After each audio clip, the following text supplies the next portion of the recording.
মাকাম ইব্রাহিমের কথা কোরআনে আছে। শ্রীলঙ্কায় আদম আসার পা দেখাচ্ছেন, এটা কি কোরআনে আছে? তাহলে আদম আসার পা কি করে আমরা বুঝবো? সবকিছু কি কোরআনে থাকার দরকার আছে? কোরআনে থাকবে তারপর আমরা মানবো, কোরআনে না থাকলে মানবো না, এই গো ধরে যদি বসে থাকা হয় বাচ্চা ছেলের মতো, তাহলে তো অনেক কিছুই মানা যাবে না। কাবা ঘরের পাশে মাকামে ইব্রাহিমের অবস্থান, এটার কথা কোরআনে উল্লেখ আছে, তাই আপনি মানবেন। জমজম কূপের নাম কি কোরআনে উল্লেখ আছে? থাকলে আয়াত নাম্বারটা উল্লেখ করুন। আমাদের জানা মতে জমজম কূপের নামটা কোরআনে নাই, কিন্তু ওটাকে আমরা মানব না। আবার কাবা ঘরের যে হাতিম, সেটার নামও কোরআনে নাই। আরাফাতের পর্বতের নাম কোরআনে নাই। হজরত আদম আলাইহিস সালামের কবর ইন্টারনেটে খুঁজলে দেখা যায়, কোরআনে কিন্তু এটা নাই। শ্রীলঙ্কা যে দেশটি, সেই শ্রীলঙ্কার নাম কিন্তু কোরআনে নাই। আপনি যে দেশের বাসিন্দা বাংলাদেশ, এটার নামও কোরআনে নাই। হজরত শীস আলাইহিস সালামের কবর ভারতের অযোধ্যায় ফয়েজাবাদে দেখা যায়, ইন্টারনেট সার্চ করলেই আপনিও দেখতে পাবেন। এটা তো কোরআনে নাই, ওখানে তো ওটা আছে, আপনি কি না করতে পারবেন? সব কিছু কোরআনের থাকার দরকার নাই জনাব। কোরআনের বাইরে অনেক জিনিস আছে যা সত্য। আল্লাহ কি কোথাও বলেছেন যে কোরআনে যা নাই তা তোমরা মানবে না, তা তোমরা বিশ্বাস করবে না? চোখের উপরে দেখবে কিন্তু বিশ্বাস করবে না, কেননা ওটা কোরআনে নাই। এই কথা কি আল্লাহ পাক কোথাও বলেছেন আল কোরআনে? কোথাও বলা হয়নি। এখন আপনার প্রশ্ন হলো যে ওটা যে আদমের পা, আদমের পদস্থাপ, এটা আমরা জানবো কি করে, বুঝবো কি করে? বুঝবো এই কারণে যে ট্র্যাডিশনালি যুগ যুগ ধরে ওটাকে মানুষ আদমের পদস্থাপ বলে জেনে রেখেছে,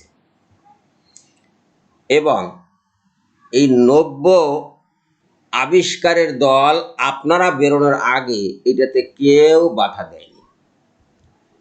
না মুসলমানদেরকে বাধা দিয়েছে, না খ্রিস্টানদেরকে বাধা দিয়েছে।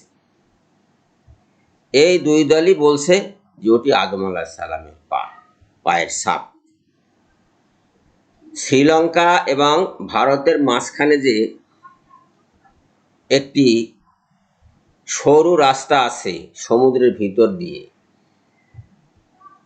পক প্রণালীতে, যেটাকে বলা হয় অ্যাডামস ব্রিজ, সেটাও আছে, ম্যাপে দেখা যায়। অধুনা ম্যাপে পাওয়া যাবে না, কিন্তু পুরাতন ম্যাপে এটা পাওয়া যায়। অ্যাডামস ব্রিজ দেখানো হয়। ভারতীয়রা যখন থেকে রাম সেতু করে চিল্লাচিল্লি শুরু করেছে, তখন থেকে সাম্প্রদায়িক সম্প্রীতি বজায় রাখার স্বার্থে অ্যাডামস ব্রিজ শব্দটি আর দেখা যায় না ম্যাপে, মানে মানচিত্রে, কিন্তু ওটা ছিল। আদম আলাইহিস সালামের পায়ের ছাপ বলে ওটা মানব, কারণ ওটার সাইজ 5 ফুট 7 ইঞ্চি। 60 হাত লম্বা মানুষের পায়ের ছাপ ওই পরিমাণই হয়, এক্স্যাক্টলি মিলে যায়।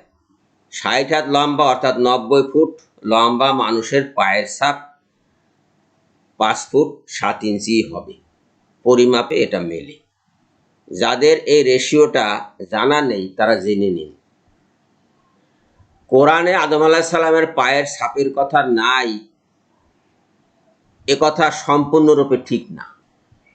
কেননা আল্লাহ পাক আদম আলাইহিস সালামকে পৃথিবীতে নেমে আসতে বলেছেন, এবং তিনি নেমেও এসেছেন, এবং এটা ঊর্ধ্বদেশী। 7 আসমান পেরিয়ে তাকে নিচে নেমে আসতে হয়েছে, এবং নিচে নেমে এসে পৃথিবীতে যে তিনি পা রেখেছিলেন, সে পায়ের ছাপটি যদি আল্লাহ পাক সংরক্ষণ করে, তাহলে আপনার বলার তো কিছু নাই। আপনি কি বলবেন? কোরআনে তো একথা আছে, আল্লাহ পাক তো আদম আলাইহিস সালামকে বলেছেন যে নেমে যাও পৃথিবীতে, উনি নেমে এসেছেন। তা নেমে এসেছেন কি উনি পা কোথাও রাখেননি? পা কি মাথায় নিয়ে তারপর নেমে এসেছেন পৃথিবীতে? 1000 বছর পৃথিবীতে উনি ঘুরেছেন। এই 1000 বছরে কি কোথাও একটি পায়ের ছাপ ওনার থাকতে পারে না? এতই গো ধরে বসে আছেন আপনারা যে কিছুতেই এটা মানবেন না। কার পায়ের ছাপ ওটা? ওটা তো মানুষের পায়ের ছাপই। কার পায়ের ছাপ ওটা সেটা একটু বলেন আপনারা। হিন্দুরা বলে এটা শিবের পায়ের ছাপ। আপনি যদি শিবকে মানেন তাহলে তার আপনি মুসলিম থাকছেন না, আপনি এটা মানতে পারছেন না। ওটা শিবের পায়ের ছাপ না। বৌদ্ধরা বলে ওটা গৌতম বুদ্ধের পায়ের ছাপ। গৌতম বুদ্ধ অতটা লম্বা ছিলেন না। তিনি বোধি বৃক্ষের নিচে বসে ধ্যান করেছেন। বোধি বৃক্ষ অত উঁচা ছিল না। তিনি শাক্য বংশের রাজ পরিবারে জন্মলাভ করেছিলেন এবং শাক্য বংশের রাজপ্রাসাদে বসবাস করেছেন। সেই রাজপ্রাসাদ অত উঁচু ছিল না। গৌতম বুদ্ধ অতটা লম্বা ছিলেন না যে তার পায়ের ছাপ 5 ফুট 7 ইঞ্চি হবে। কাজে এটাও বাজে কথা, দাবি করার জন্য তারা দাবি করছে। একমাত্র আদম আলাইহিস সালামের পায়ের ছাপের ব্যাপারটাই টিকে থাকে। আপনি যদি এটাকে মুছে ফেলতে পারেন, আপনাকে বৈজ্ঞানিকভাবে প্রমাণ করতে হবে ওটা আদম আলাইহিস সালামের পায়ের ছাপ নয়। সেটা কি প্রমাণ করতে আপনি পারবেন? যতক্ষণ পর্যন্ত এটা প্রমাণ করতে আপনি না পারছেন ততক্ষণ এই ব্যাপারে কথা বলবেন না। পাবলিক ক্ষিপ্ত হলে যে কি করতে পারে সে ধারণা আপনার এত বছর বয়সে হওয়া উচিত ছিল। সময় হয়েছে, থামুন।